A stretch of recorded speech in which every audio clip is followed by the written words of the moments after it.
And now I will pass the voice to Mrs.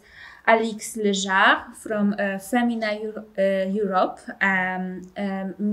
Mrs. Alix Lejard is a representative of Femina Europe to European Parliament, and is going to speak about the genesis of sexual and reproductive health agenda, how it became women's rights, and will provide us an overview of the situation in France concerning these topics.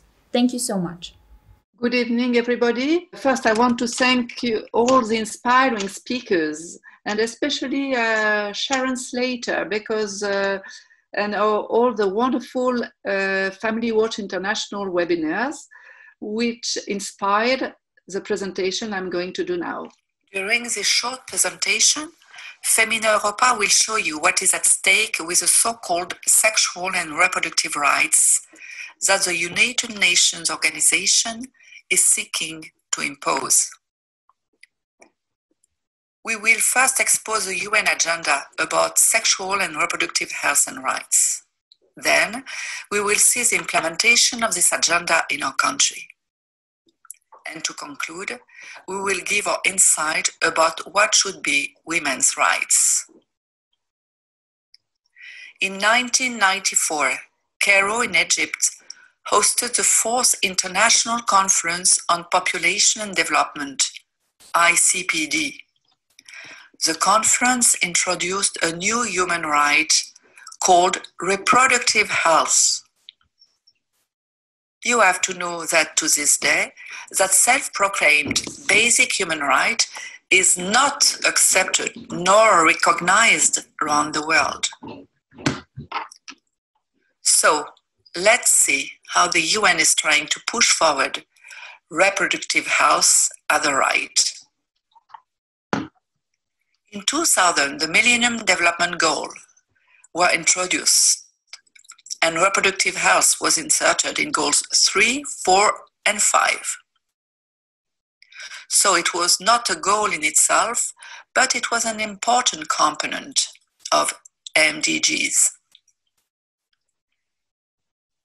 In 2012, a so-called high-level task force for ICPD was set up in order to push forward the agenda of sexual and reproductive rights. This body of 25 experts declared in 2014, sexual and reproductive health and rights are cornerstones of women's rights and gender equality. This is another step. The word sexual is added to reproductive. The question is, why? Why is sexuality introduced as a human right? Is sexuality the cornerstone of women's rights? Don't you find that this way of thinking is a very narrow approach compared to the large needs of the women, such as education? Yes, what about universal access to education for women? The focus here is only on sexuality and reproduction. And so, no wonder that in 2015, we see these sexual and reproductive rights appear amidst the Sustainable Development Goals, SDGs. The 17 SDG goals were set in order to end extreme poverty and hunger, fight inequality and injustice, and tackle climate change by 2030. But what does it mean really for UN to ensure access to universal reproductive rights and health?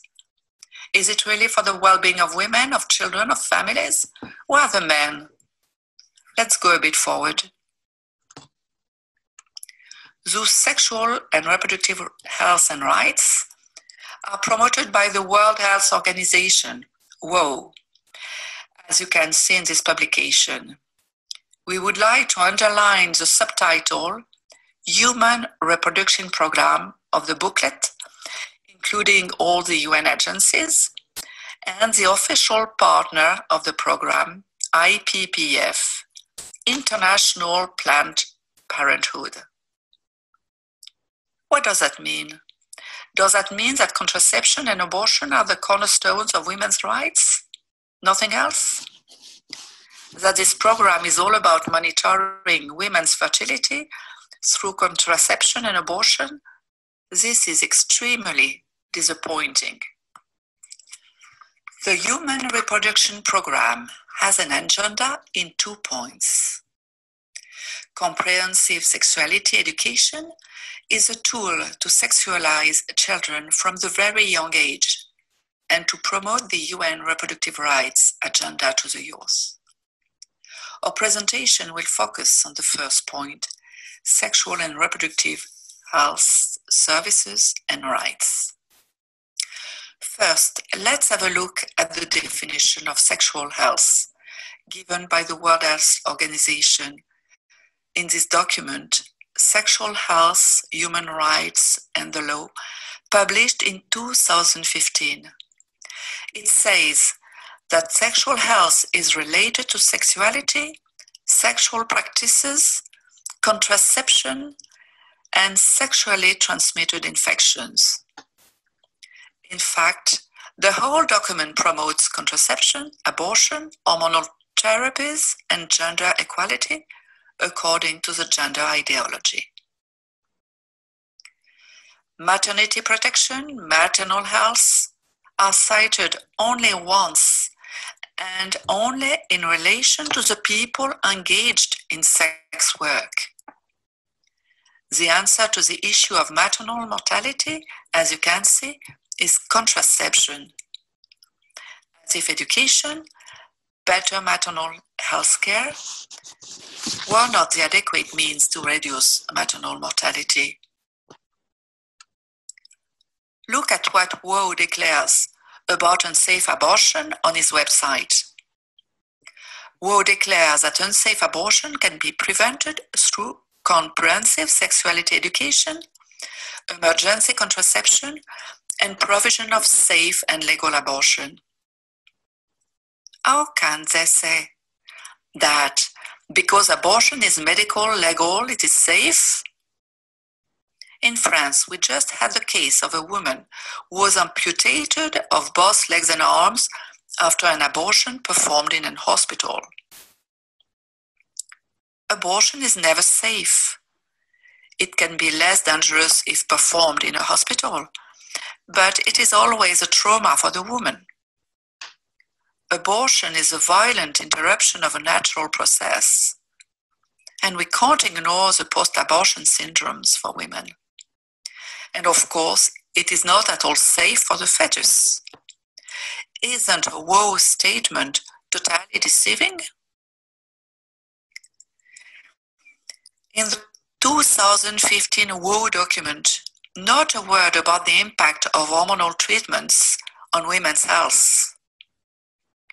WOW seems to forget his own advice given in 2005, showing the risk of cancer linked to the use of contraception. Are women guinea pigs for pharmaceutical industry? Not a word also on the impact of contraception on the environment, on water, for instance. What about the principle of precaution? Many studies have proven that chemical hormones are toxic for the environment, but still millions of women swallow this poison every day. France is a good pupil for the implementation of sexual and reproductive health and rights. Do you notice that same-sex marriage is also part of the UN Reproduction Program? France ratified 2 binding international conventions.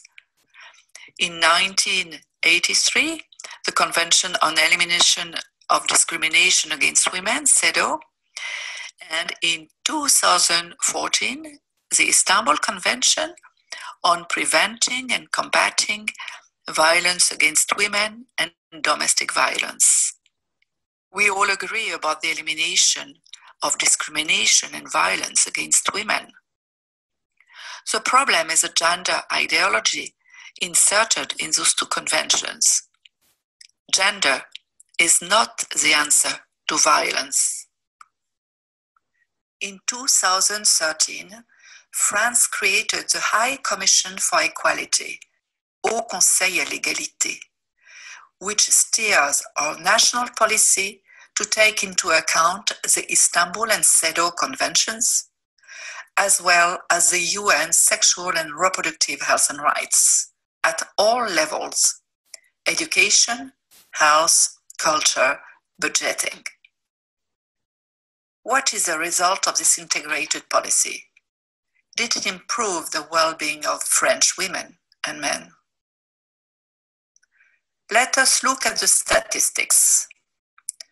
This one shows a high level of violence in France, especially against women.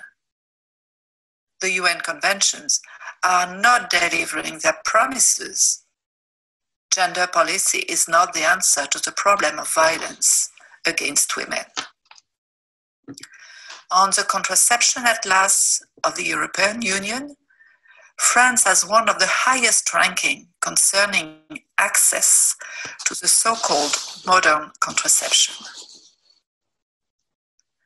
Despite a strong promotion of chemical contraception, comprehensive sexuality education, France has also a very high level of abortions and has twice more abortions than Germany.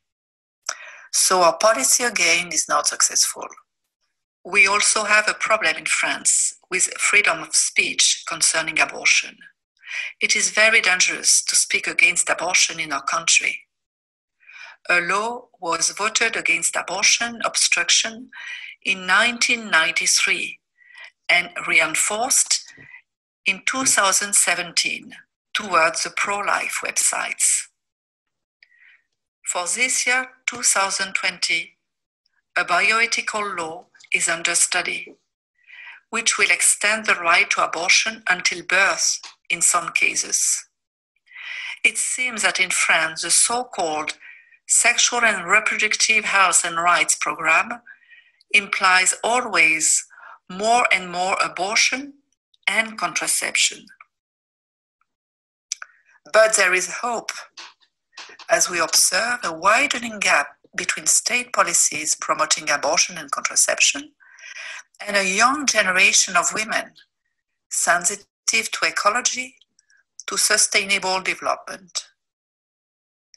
Those women speak freely about natural fertility methods. They want to act being more respectful of the environment. They are keen on restoring the link with men and are eager to reappropriate the control and meaning of their bodies. To conclude, Femina Europa is concerned by the real needs and desires of women. We refuse to see human rights twisted, as do the so-called UN sexual and reproductive rights. Femina Europa values women's identity in its full dimension and in complementarity and reciprocity with men. We need men as they need us. Restoring the relationship between men and women is the cornerstone of a happy sexual and reproductive health and rights policy. Femina Europa promotes the necessity of human ecology as a rediscovering of the interactions between man, woman, and nature. We want a real free choice for women, reconciling work and personal life. We value the invisible and non-market work carried out by women within the family. We work for the consideration of motherhood in our societies and the development of a sustainable women's health care. Thank you.